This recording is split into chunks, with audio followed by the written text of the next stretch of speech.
Okey, Assalamualaikum warahmatullahi wabarakatuh. Okey, sudah lebih kurang dalam seminggu kita tidak berjumpa sejak daripada kelas KPJ yang lalu. Okey, untuk hari ini, untuk KPJ tahun 5, seperti mana yang kita belajar minggu lepas, kita akan tengok unit 1. Jadi yang terbaik, okey, kita tengok semula. Minggu lepas kita dapat tahu yang aktiviti gimnastik ni melibatkan imbangan badan. Okey, melibatkan imbangan badan serta menggunakan otot-otot tertentu. Kita mengetahui tentang cara-cara menstabilkan binaan dan pengaruh luas tapak sokongan terhadap binaan tersebut. Okey.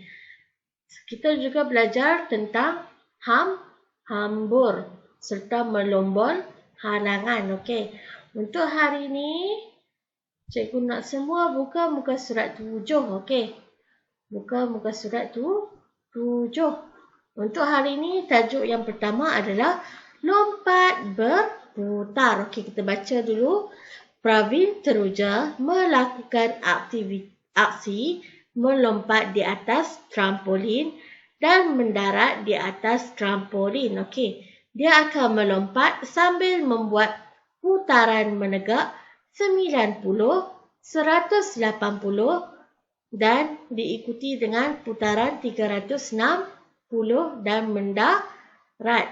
Melompat di atas trampolin memerlukan imbangan badan semasa melantunkan badan dan ketika berputar di udara. Okey, contohnya yang pertama, dia bagi lompat berputar 90 darjah. Okey, yang pertama, rendahkan posisi kamu, kemudian lompat dan pusing badan kamu ke sebelah kanan ataupun ke sebelah kiri sahaja, kemudian mendarat. Ini adalah lompat berputar 90 darjah. Okey.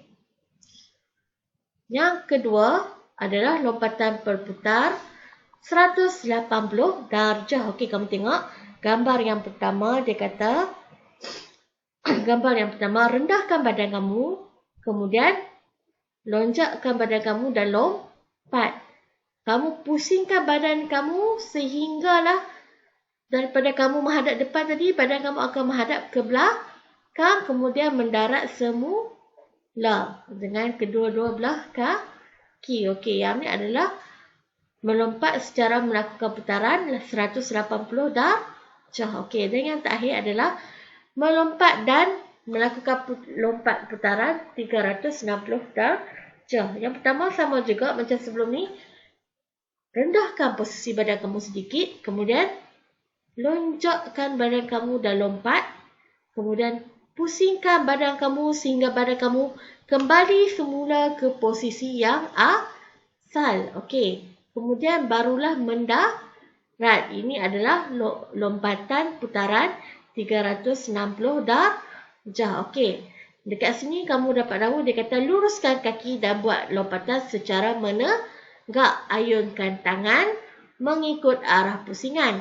Rotasikan pinggang dan pusingkan kaki secara menegak dan mendarat dengan kedua-dua belah kaki sambil lutut difleksikan. Okey, lutut difleksikan ni macam kamu tengok dalam gambar dekat 180 ni ada gambar dalam bulatan pandangan sisi. Okey, ini adalah contoh lutut difleksikan. Okey. Yang tu adalah untuk lompat berputar. Okey. Tengok pula muka surat 8. Okey. Tajuk dia guling ulang alik. Dekat sini Afiah sedang giat menjalani latihan gimnastik. Okey. Dia berlatih bersungguh-sungguh melakukan aksi guling depan dan guling belakang. Okey. Letakkan tapak tangan di lantai dan buka seluas bahu. Fleksikan kaki dan berguling dengan bahagian belakang bahu. Okey. Bulatkan badan dengan meletakkan kedudukan dagu ke dada. Okey. Yang ni dia kata gunakan daya berterusan, momentum. Gunakan momentum pergerakan kaki untuk membantu aksi gulingan. Okey. Yang ni adalah guling ulang alik. Maksudnya diguling ke sebelah, ke dekat cikgu. Dalam gambar tu diguling ke sebelah dekat cikgu ni. Kemudian diguling semula ke belakang. Okey, ini contoh gulingan. Yang pertama, ni adalah guling ke hadapan. Tengok pula yang kelima dan keempat ni, dia adalah guling belakang. Dia kata, fleksikan tangan selari dengan kepala sebelum tangan mencecah lantai. Okey, bulatkan badan dengan meletakkan kedudukan dagu dan dada. Okey.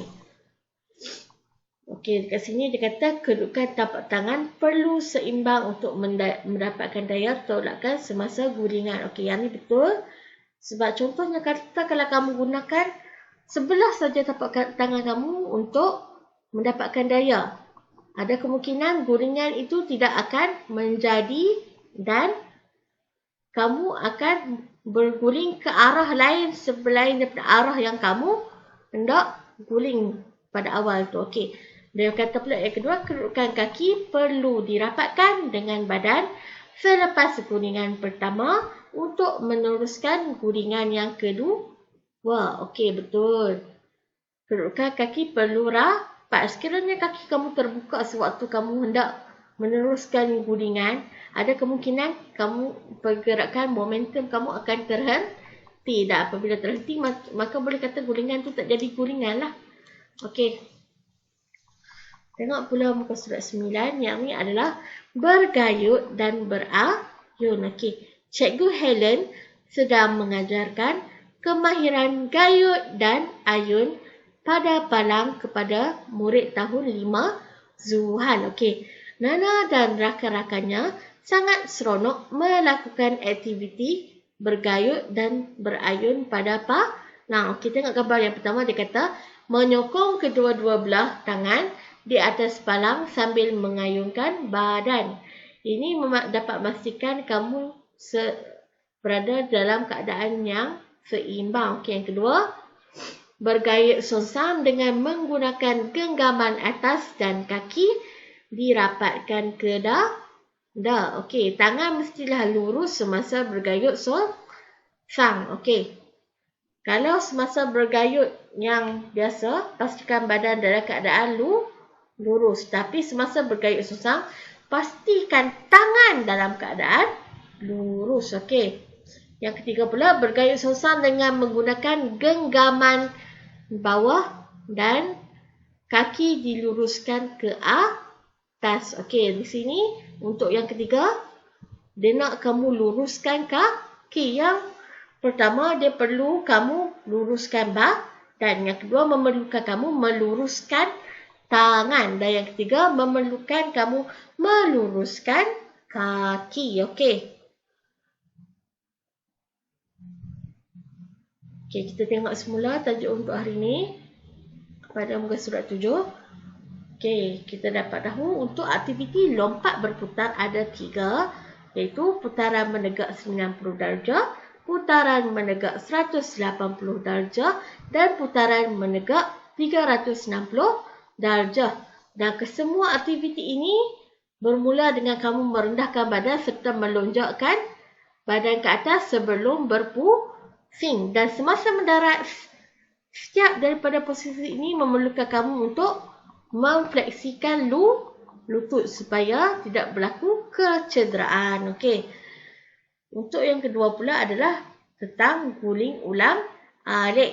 Dia memerlukan kamu merapatkan kedua-dua tangan, kedua-dua kaki dan menetapkan kedudukan dagu ke dada. Gunakan momentum untuk membantu gulingan. Okey.